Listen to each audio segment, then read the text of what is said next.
કેમ છો બધા? આજે અમારા ઘરમાં બની રહ્યું છે મરચાંનું ખાટા મરચાંનું ખાંડ જે વર્ષ સુધી સારું રહેશે. તો એના માટે મારા હસબન્ડ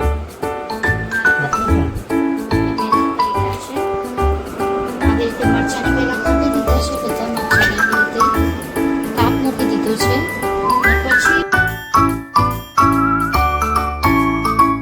4 ચમચી મીઠું, 12 ચમચી મીઠું 4 ચમચી અને હળદર, 4 ચમચી હળદર છે આની અંદર, જેને મિક્સ કરી અને હવે મરચાંની અંદર નાખવાનું છે.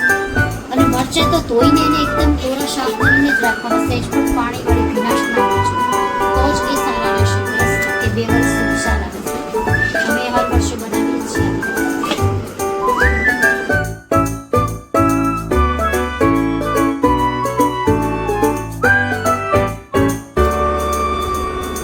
અત્યારે આપણે 1 કિલો લીંબુ લીધેલા છે. 1 કિલો લીંબુ. પછી મરચાં ભરેલા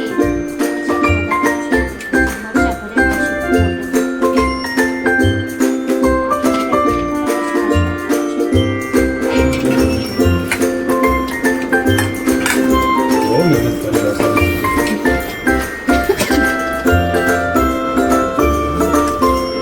મરચાં તો હું કાપું જ નહીં, કારણ કે મારા હાથ વડે મારા હાથમાં મને શાક અને કેળા કરી દઉં એ બધું કરું, પણ ભરવાનું તો એમનું કામ આપણાથી ન થાય.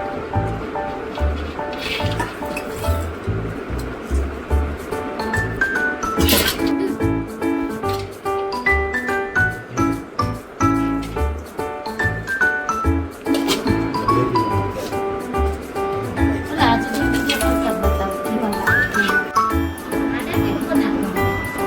વાહ. આડા પાડી દેવા.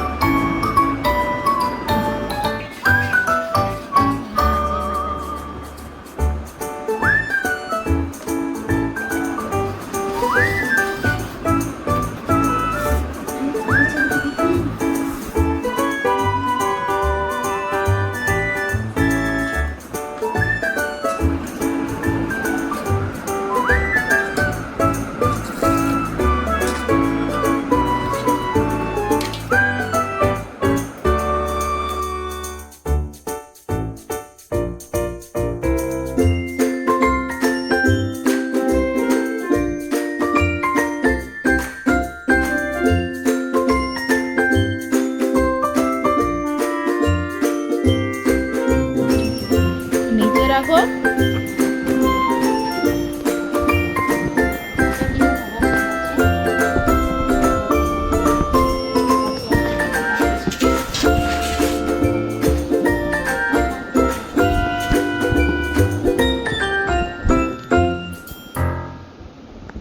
હવે આ લીંબુનો રસ આપણે બધા ભરેલા મરચાં છે હળદર મીઠાથી એની અંદર આપણે લીંબુનો રસ નાખી દઈશું.